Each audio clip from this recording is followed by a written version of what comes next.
Ted Cruz went on Meet the Press with David Gregory, and Gregory, for the first time in his life, actually did a decent job in the interview. But I'm highly amused by Ted Cruz because he's a moron. Same thing. You keep saying that the Senate and the House should listen to the American people. I looked at polling this week that shows in a lot of quarters the bill is unpopular, the law is unpopular.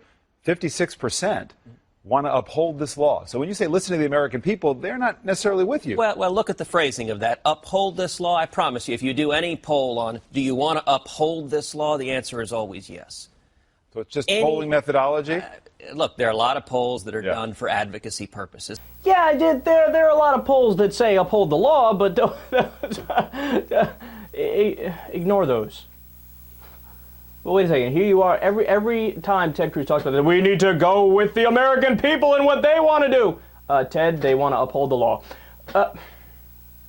Yeah, maybe don't look at those polls per se. And I love how he says, oh, there's so many polls that are politically motivated. So let me understand this right. Every poll that agrees with Ted Cruz and doesn't want Obamacare, those are legitimate. Every poll that disagrees with Ted Cruz, well, those are illegitimate. It's funny how his standard is whatever I personally believe is what the American people believe. But of course, the reality is the opposite. So the only polls that are politically motivated are the ones on the Republican side.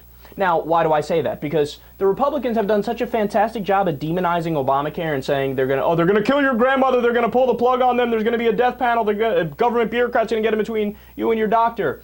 They've done such a good job propagandizing that in terms of the popularity or unpopularity of Obamacare, it's true. It's more unpopular than popular, right? But those are the political polls, because when you actually break down Obamacare by provision, almost every single provision of the bill, and it's a big bill, is overwhelmingly popular. The only provision that's not popular is the individual mandate. Almost everything else is tremendously popular.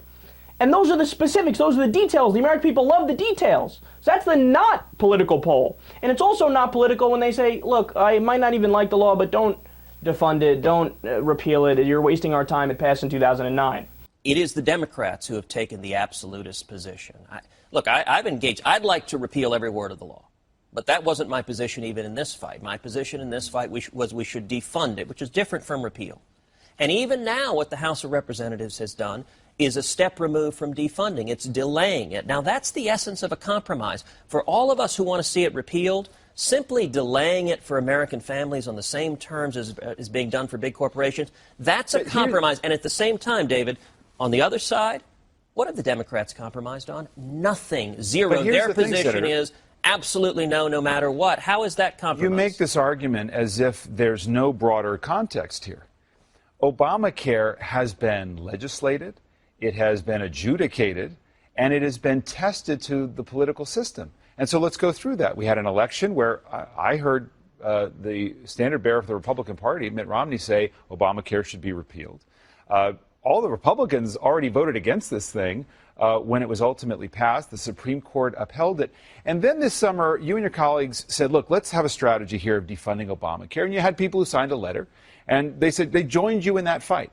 Well, here you are now. You don't even have the same number of folks who signed the letter who voted with you in this effort. There are not protests in the streets arguing to do away with this law in the way that you'd like. Again, 56% in one poll this week, New York Times, CBS said, let's uphold the law. So I'm focusing on results, your goal and results. Where have you moved anything? Okay, look, the facts are becoming more and more clear that Obamacare isn't working. Oh, what a weak response that was, man. Obamacare hasn't been implemented yet, you dick. Some provisions have been implemented, and those provisions have been an overwhelming success. There's an article here in my state where they said in New York in particular, the health insurance premiums have been cut by about 50% due to some of the provisions that have already been put in place. Tremendous success, right? But the most important parts of the bill go in on October 1st is when enrollment starts, and they actually kick in on January 1st because, oh, it's been a tremendous failure. How do you know? It hasn't even been in place yet. Oh, you could tell this guy just makes up stuff as he goes along, man. And then, again, he did the false compromise talking point. I guarantee you Rand Paul, Ted Cruz, all the hardline right-wingers on the issue of Obamacare, they got together and they came up with this talking point where they say, look, we wanted to repeal it, But then we compromised down to, well, we'll just defund it. And then we compromised further to, well, we'll just delay it. So we've compromised a lot. The president hasn't compromised at all. Now, why is that wrong? Because it's a false compromise. So what do I mean by that? The compromise and the debate and the negotiation happened in 2009 when you were debating the healthcare bill in the first place, where the Democrats compromised from single payer down to public option, all the way down to individual mandate, which is originally a conservative idea that came from the right-wing think tank, the Heritage Foundation, right?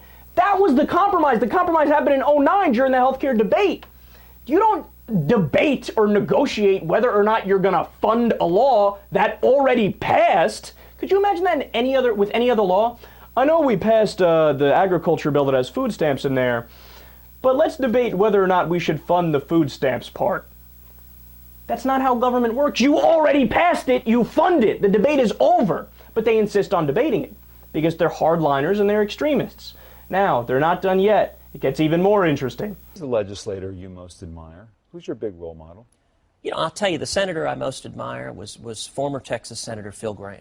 And it's actually a very good example going back to, you know, there are voices who say this is impossible. And if you remember back in 1993, I know you do, when HillaryCare was being debated. And when HillaryCare was being debated, there were a lot of Republicans who came forward with what I called at the time HillaryCare Light. We'll partially socialize health care. And it was because Republicans were convinced we can't stop this. And then Phil Gramm strode out there, and he said, and I know you'll remember this, he said, "This'll pass over my cold, dead political body." Man, how heroic. Idolizing a guy that wanted to fuck people out of health care.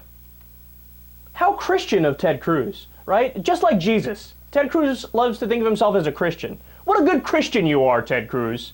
And I loved when he said, "Fuck that, people are not going to get health care under me." Oh, that was so hot. I wish he would say it again. Oh, Phil Gramm, that was awesome.